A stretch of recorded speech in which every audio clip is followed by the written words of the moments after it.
Welcome everyone. Welcome to NifnexTV. As you know, NifnexTV is about helping small businesses with their challenges that they face on a regular basis. One of the big challenges that we have on an ongoing basis is financial goals, or actually goals this financial year. So we've got a fabulous panel. We've got a financial planner who's also a basketball coach. We've got a transformation coach, and we've got a courage ambassador. So you've got a fabulous panel. Welcome. And welcome audience. So now can we just go around introducing ourselves, and then we get straight into the case study and address it. Can we start with yourself? Sorry, now Hament? Yeah, sure. You go first if you want, Conrad. Okay, Conrad. There you go. I'm Conrad Francis, and I run Inspired Money, which is a financial planning practice based in West Perth. Have that practice for the past 3-4 years now, but I've been in finance since 1992. I also, as Alicia introduced, am a head coach for a women's state basketball league team, which has been my first appointment at a head coaching role. And so goal setting and limiting beliefs is obviously something that I've worked with for a long time with clients and also athletes. Brilliant. Alicia. Hi everyone, I'm Alicia Menkveld and my company is Radical Consulting. I have been an entrepreneur for the last 16 years, and so far, well, to date I've lived on 3 continents. We'll see where life takes me next. I have a marketing business, and I'm also an inspirational speaker and a coach, helping people to find the courage to go for their dreams and to live the life that they want. I'm Hament Chvda, transformation coach.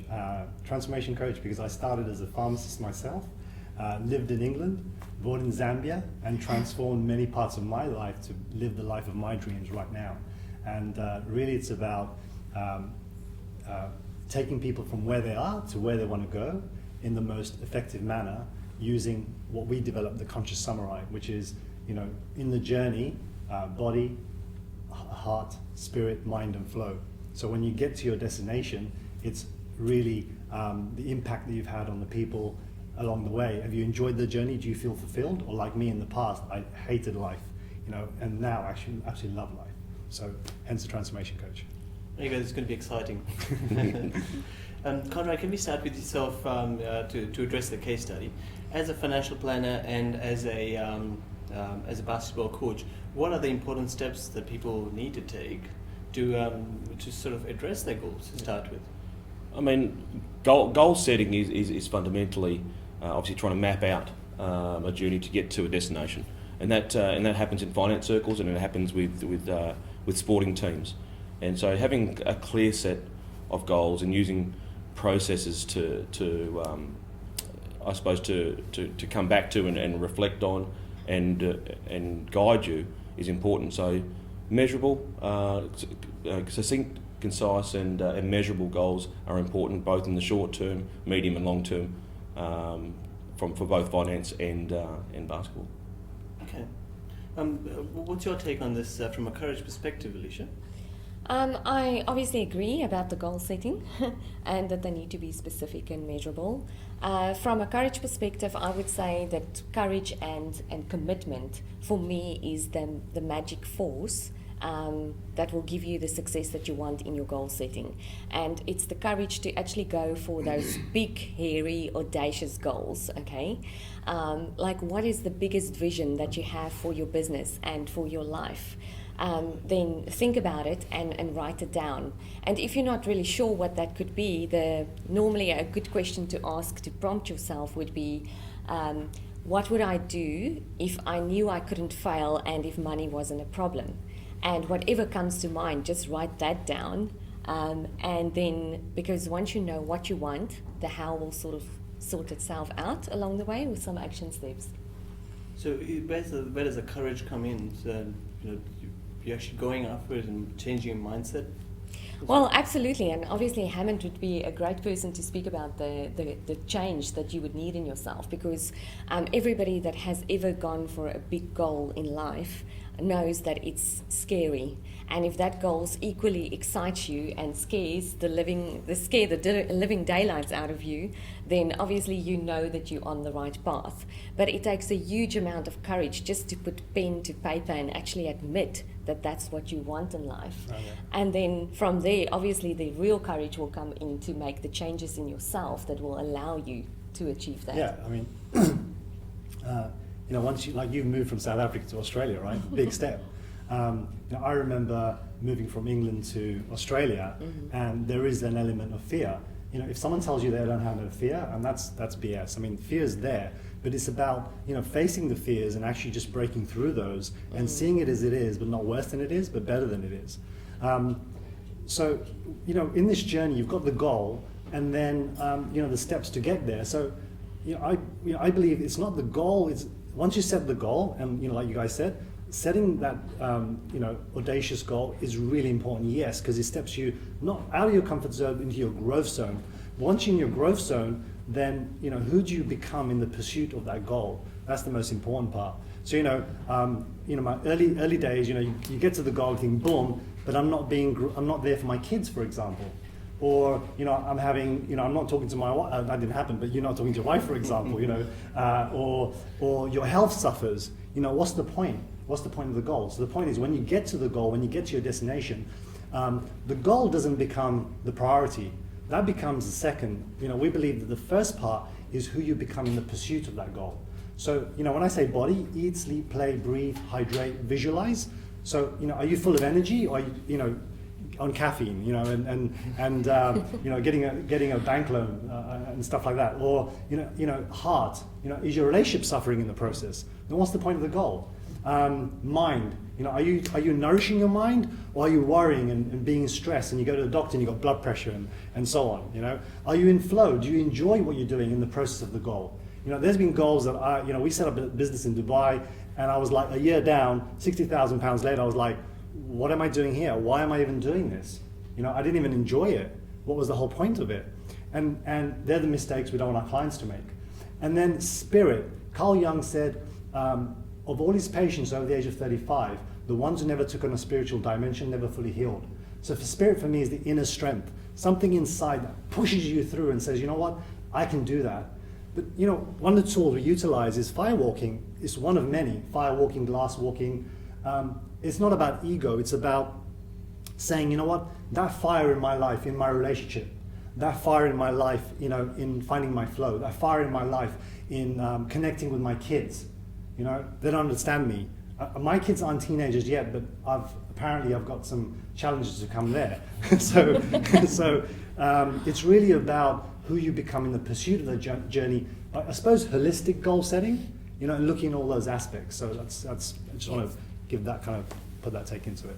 That's a good point. Sorry. No, I was just going to add. I mean, just a further point from goal setting and addressing courage and fear. One big thing that I've utilised both in both basketball and in financial planning in the office is the term accountability. And you talk about writing the goals down. We take it another step further. Obviously, is to physically write it down and visualise. Obviously. Yep. But then share them openly. There's a lot to be gained by sharing your goals with like-minded people. Not only do they buy into your process and they understand what you're going through, they might also be able to help you achieve them through their own experiences and conversations and connections. What I find is that with a lot of people, that level of accountability isn't there. They're not. Some of them obviously struggle to write them down and conceptualise, let alone want to be able to share that with somebody.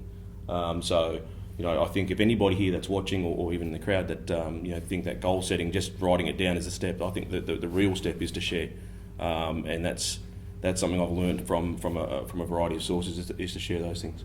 I completely agree with that, and for me, just to add on to that, is I think you need to choose carefully who you share the goal with and who you choose as support. So Because don't put it on Facebook or saying. no, put it on Facebook if you want. All I'm saying is for the accountability part, what I have just found is that there's a lot of people and they tend to project their fears onto you. So if you are actually going for one of those big audacious goals, people might be afraid for you and they become, in a way, sort of the naysayers. And so when I have big goals, I have really a handful of family, friends, definitely entrepreneurs in the mix that I trust and that I sort of know if I have an issue, I can go to these people. They will keep me accountable, but they will also give me the right advice and support me, like you said. Just on that though, Alicia, you have your personal goals and you got your business goals. I'm sure you have your clients who come to you for inspiration and courage and telling you, asking you what should they be doing. Would you sort of suggest them to keep a personal goal and sort of tie it in with business, or would you sort of say, well, these are business goals, these are personal goals, try to keep them a little separate? Or what would you suggest? I know I'm putting you on the spot, but no, it's good, I guess. In the hot seat. I believe that all goals are interconnected, okay? And for me, it all personally starts with why. Yeah. Why am I here? Why am I doing what I do every day? And you can't actually separate, for me, my personal goals with my business goals because they all one. Why am I here? I am here to spread a message of hope and inspiration to as many people as I can, and that obviously impacts my life. So I'm sure Hament has a wheel of life or something like that that he uses, and even when I work with my clients, we look at the wheel of life and we sort of go through each section so that we know exactly where are the areas that goes really well, where are the areas that I can maybe improve on a little bit, and we sort of rate them out of 10 when we start. We set goals for each one of those areas and then we revisit quarterly to sort of see how it goes. What's your thoughts? Hament, you talked on a couple of things earlier and about different facets of what goal setting means in your process. I think success obviously becomes a point of difference for lots of different people, and understanding success and what that means to you also becomes a point of goal setting. And if you make success obviously as what you are as a person growing into, then the old adage, it's the journey, not the destination, becomes fulfilled. And that's something that I think is extremely important. Is how you become and how you grow through the process. Because sometimes we get too consumed about the end, and we forget about how we got there. And I've got numerous amounts of personal experiences that, and I was just talking about with James earlier about focusing on the target and forgetting what it took to get there. Yes. And it really is just it's a fundamental flaw in human character, I think, just to get distracted. But yeah, I think the gems are the steps you take on that journey. Have you ever lost something, and then all of a sudden you're looking for your keys, and then while looking for your keys you find your sunglasses and you think, oh, that's where they are. So in the same way, when you set that journey, you're on your journey and you find something else in that journey, and that's the beautiful thing about it. But not only that, you mentioned about telling people, but also when you tell people, it's actually I know, I met Conrad the other day and he was looking for someone, I met Paul today, and I said, I know a client who's looking for a patent attorney, and it's a little bit like that, because when we're all connected at some level. So yeah, the sharing is really important, but also, you guys are talking about sharing. People hold you accountable and hold you to a high standard. People who care about you will tell you the truth. Yeah. And sometimes you're around people, and before we left Australia, it was like, don't go to Australia, and you're crazy, and you're this. And they're planting seeds in your brain, and if you accept those seeds and you say, I'll accept that seed, and you water it, you start having guilt. And then you start maybe thinking, was that the right decision or not? Maybe so-and-so is right. And you ponder in that muck and doesn't get you anywhere. So really, I think someone else said this, I don't know who, but they said, excuse my language, but all the can I say an S word? The shit that we go through in life, we can use as manure. That becomes our manure for growth, because those challenges, those problems, when we have a problem, we have to find a solution and bring out a part of us to overcome that problem. And when you bring out that part, you overcome that problem, and you think, you know what, you've become something even better. And when you're hanging around people like these guys here, and you're sharing your challenges with them, and your peer group is one of the most important things. Tony Robbins says that again and again. He goes, I'll tell you the secret to success is your environment, the people you surround yourself with. Mark Twain said, show me your friends, I'll show you your life. And I think what he meant by is not only your friends, but the people if you're playing Candy Crush, I get invited on Candy Crush on my thing. I was like, had a life, or are you watching the news all the time? Bad news sells. What are you reading? What are you listening to in the car? What are you saying to yourself? While you're driving? Are you saying to yourself, oh my God, I'm going to be late, or whatever? Are you saying to yourself, all I need is within me now, or every day and everywhere I'm getting better and better, or now I'm the voice, I will lead not follow, believe not doubt. What are you saying to yourself? All those things matter. Yeah. I sometimes use a negative thing as a positive or a challenge for myself. If someone says you can't do something, I go, no, I'm going to make it work, and I'm going to show you can make it work.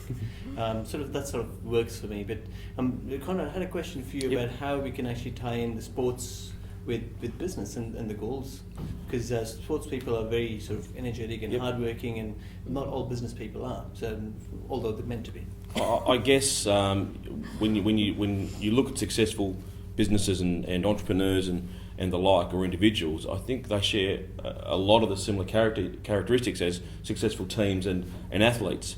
A lot of it is, it's potential and talent, are dirty words that I use a lot, but neither guarantee you success. Kevin Durant, who is an NBA basketball player and plays for the Oklahoma team in the States, and he recently won the MVP trophy, the most valuable player for the league, and he's famously quoted as saying, talent guarantees you nothing. It's hard work, and fundamentally that's part of the puzzle. Is we've all got individual talent and an enormous amount of potential, but it's the hard work that you put in to bring those to the front, both in the office with yourself and with your teams, and with your sporting teams. And I think, again, from an accountability perspective, you can't ask anybody to do anything if you're not prepared to do it yourself. And that's leadership, I guess, and that's probably not part of this topic, but that it just ties in with the synergy between both things. I find it very easy to coach a basketball team and to coach and to work in the office, because the techniques used are very similar, and it's all driven by the same types of talent, the same types of people. I would like to add to that, and just sort of say that for me, I always tell people that it's not about talent or luck to succeed, but it's about making that decision, choosing to succeed, and then committing to that decision. For me, courage and commitment is pretty much the magic force that will help you to get to your goals. Because if you committed to a goal, really committed, and you would obviously know this from coaching sports teams, nothing can stop you. No matter how hard it gets, no matter what obstacle you face, you will actually just power through all of that because you're so committed to your goal. And it sort of reminds me of the fable of the chicken and the pig. Which is I'm sure you can share that with us. I'm sure I will. Well, the chicken is involved in providing breakfast for us because it provides an egg, okay? Whereas the pig is completely committed to providing bacon for us for breakfast, okay? And he is sacrificing himself for giving us breakfast, okay? And so my question to you is, in your business, are you a chicken or a pig? Okay, because if you're only slightly involved with your goals, I'm sorry to say, but then you're not really going to make it, because then it's sort of just like when the first obstacle comes along, I'll just give up.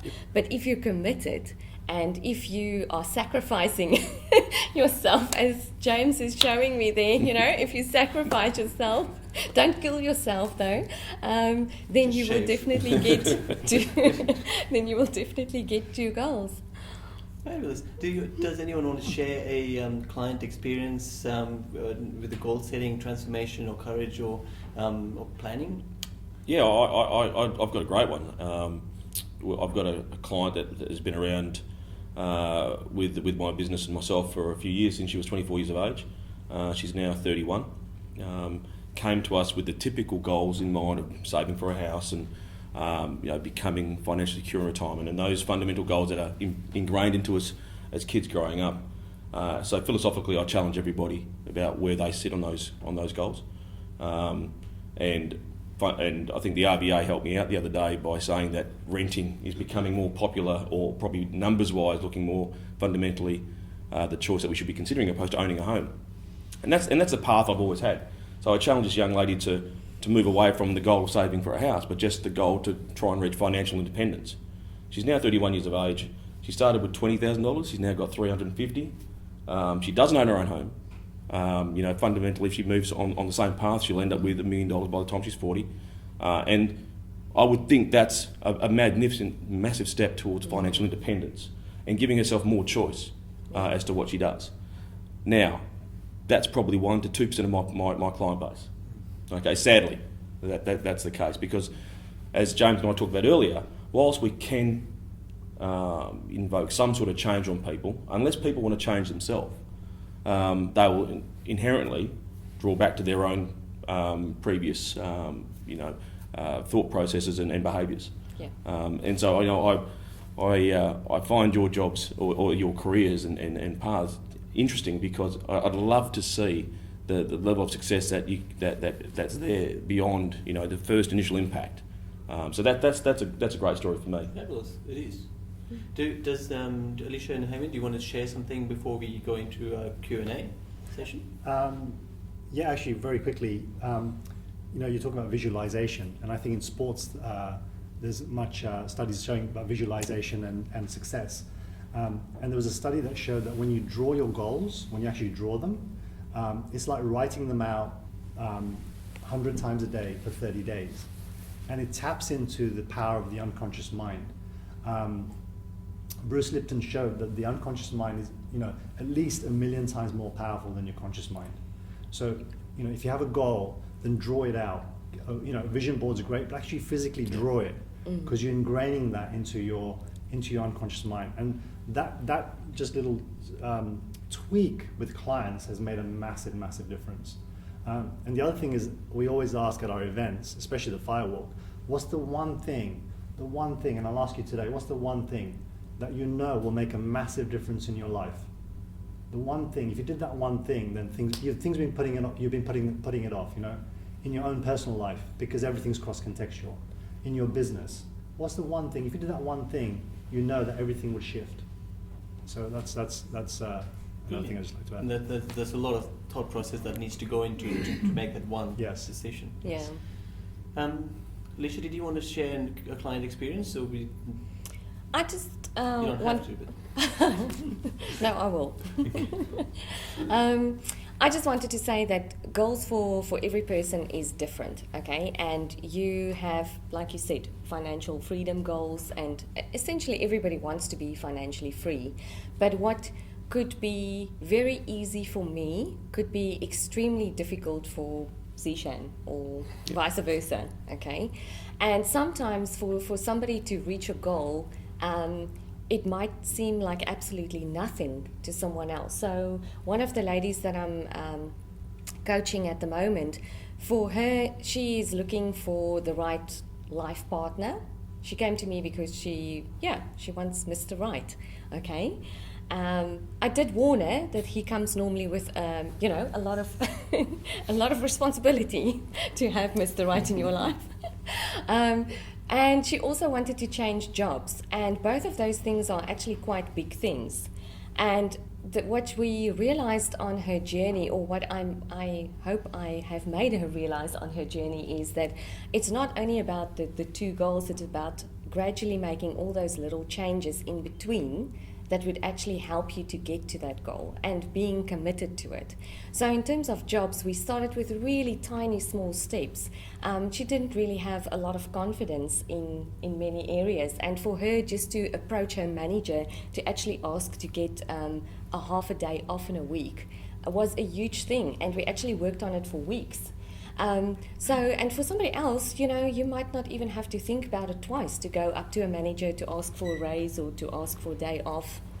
And in terms of the dating aspect of it, we are still working on her building up the courage to actually have courage to go to a meetup meeting and go on her own and mingle with a few strangers there. Whereas for people like us, we network and meet with strangers every day. And all I'm saying is that when you set hairy, audacious goals, that goal could be as simple as having to mix with strangers but still feeling confident. Wow, fabulous. I think we've addressed this case study pretty well. Does anyone have any questions for the panel? James, I think we've already mentioned James like 6 times today. But No. Yes, I do, and that is in the context of goals. So I really, really enjoy what I do. I have a strong sense of purpose about what I do. Okay? In that context, purpose has no end. I will keep doing it as long as I possibly can. Do I need goals in that context? Are goals necessary? I think, James, that the concept the concept that you're talking about, in essence, is probably the benefits of having achieved goals along the way. I think you're in the flow, as Hament was talking about. You're in a good position because you've done what you've done, and now you're benefiting from the seeds that you've planted and put manure on. I think that personally that's where I'd be with thinking that.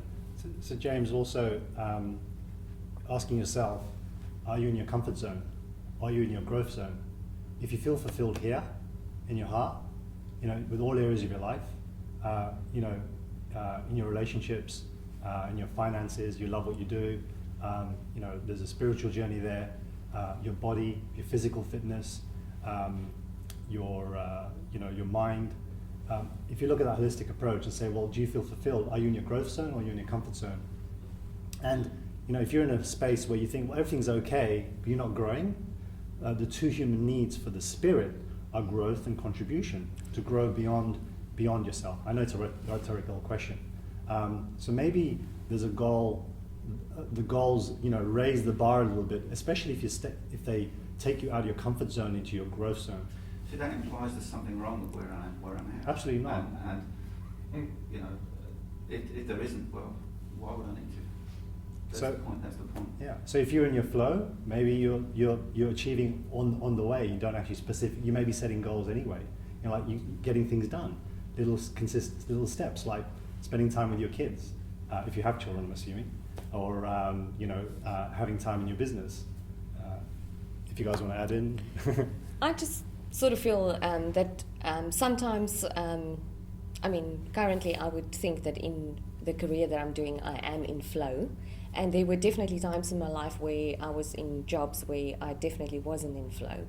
The point is really for me, even now in flow, I constantly think about new things I want to learn, new skills I want to master, something else, like a bigger project I want to get involved in, maybe a cause that I want to go for.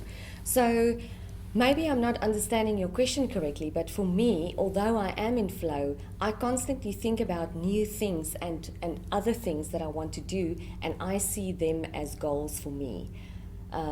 So the moment I realize that I have a new skill that I want to master, that is a goal for me to do that. Or if I set my sights on contributing to a specific charity, the moment I start thinking about how can I contribute, how can I help to make a difference, who can I collaborate with to make this happen, for me personally, that is a goal. I don't know if that helps. There's a few different ways of looking at it. Yeah. I guess one is having to set goals way ahead of yourself. Okay, implies that, again, there's something wrong with me, okay? And in order for me to be fixed, I have to achieve a certain goal. That's one way of looking at it.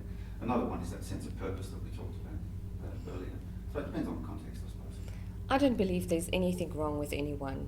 I think we all move at our own pace. I think there's nothing to be fixed. There are sometimes things to be improved upon, but essentially we are perfect. We are imperfectly perfect as we are here today. That's what I But believe. we're coming back to beliefs then, aren't we? It's up to the individual has their own beliefs about themselves. And if their belief is, I'm not good enough, Yep. etc., then it's real to them. Yeah. Correct. There is a problem. Yeah. Okay, So- you and I look at it differently. Yeah. Then it's a mindset belief, and then maybe Yeah. speak to someone about that. So in the mind-body connection, for example, my wife is not a goal setter or a planner. So whereas I'm the opposite. So in our relationship, I was like, what is it with you? What is it you don't get about planning? You got to set goals. You got to, because I'm speaking my language because that's the way I'm wired.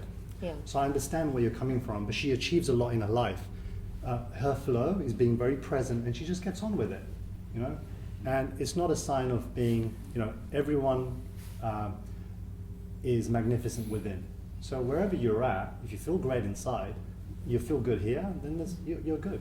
I think that's really the key, because I can't tell you, what to do or what not to do. Coaches are there just to guide people when they say, you know what, this is where I am, this is where I want to go, and we can support you with that. But really, the true test is how do you feel in your heart. If you feel fulfilled, you're in a great place, buddy. Yeah. I don't know if you agree, but there's unconscious goals. There are things that we do because we want to achieve something, but we haven't addressed it. You being here today itself has something to do with that goal of achieving something else, of meeting someone or whatever it may be. I'm just saying, there's unconscious goals. From my perspective, I'm not an expert at any of the goal setting things. That's what I find myself doing. Well, you definitely are an expert at achieving goals. Thank you. I'll try. Does anyone have any questions? Karen?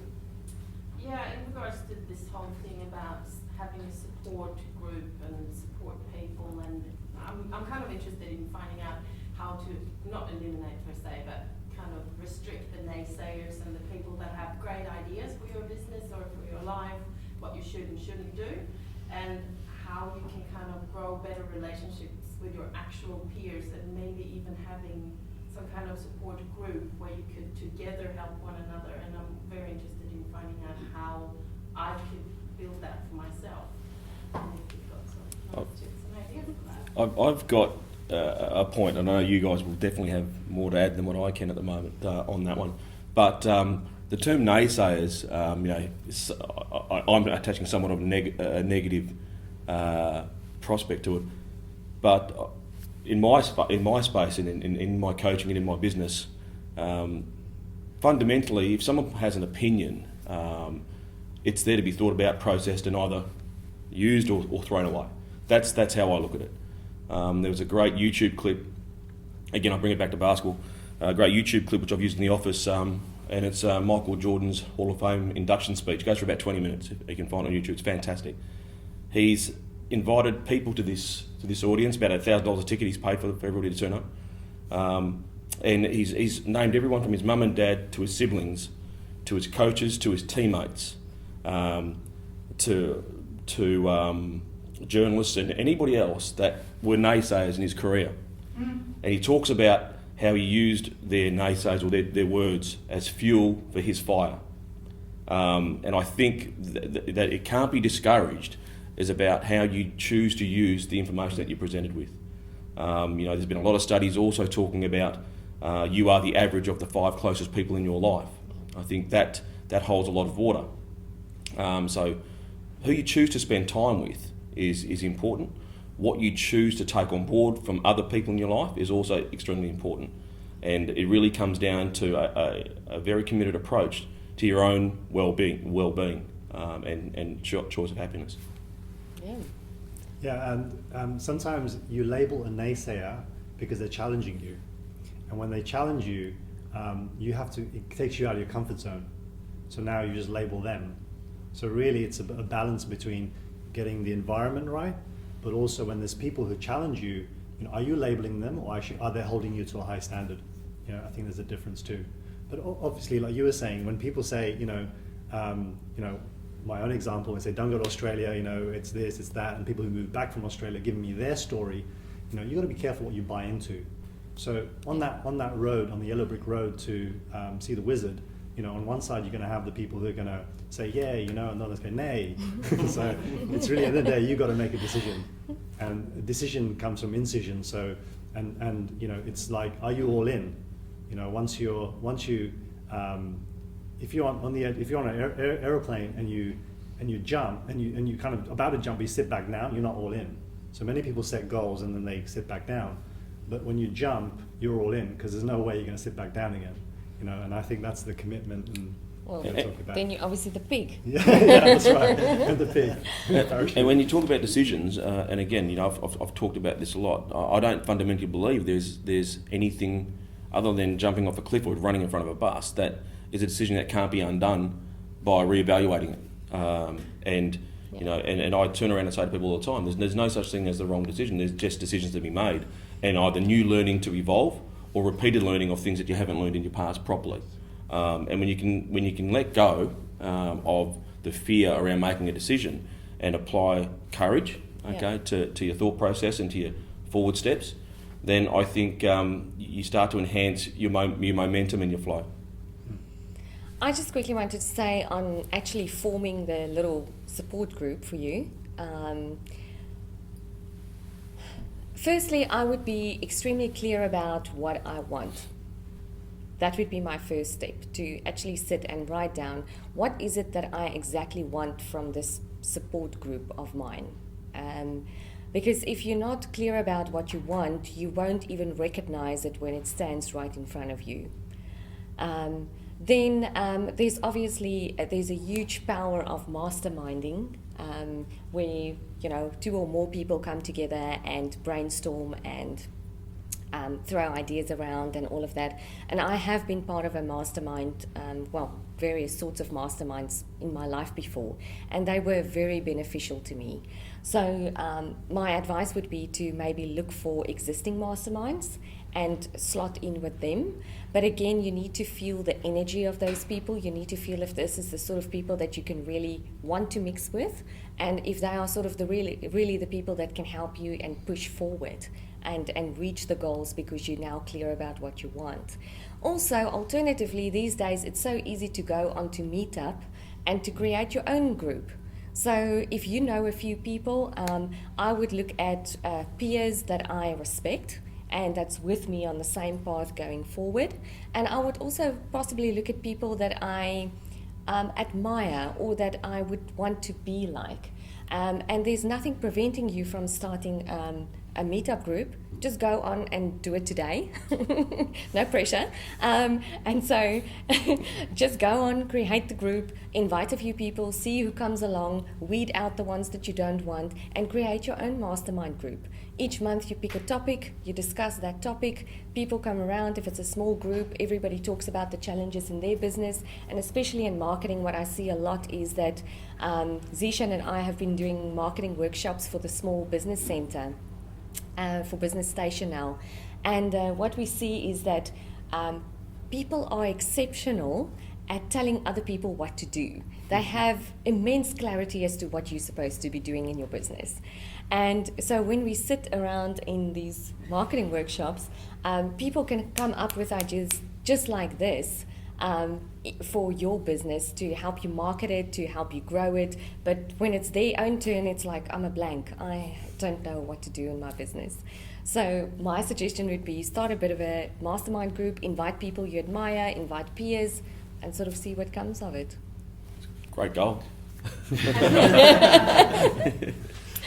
Perfect. I think we've gone over time, but does anyone have any more questions? Or at the end? Ask one last question. The goal. I would love to know, what's the process that you guys go through with people so they really clarify that white hot desire that just makes hard work easy?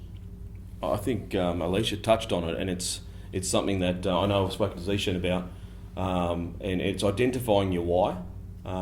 If you can go through the process to identify that process. Yeah, and there are processes around.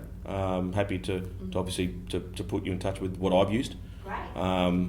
But there is a process of identifying your why and then clarifying your what's and your hows, because as Simon Sinek talks about, and he's a genius Start with marketer. why. Start with why. Great book, and he's a marketing background and an absolute genius.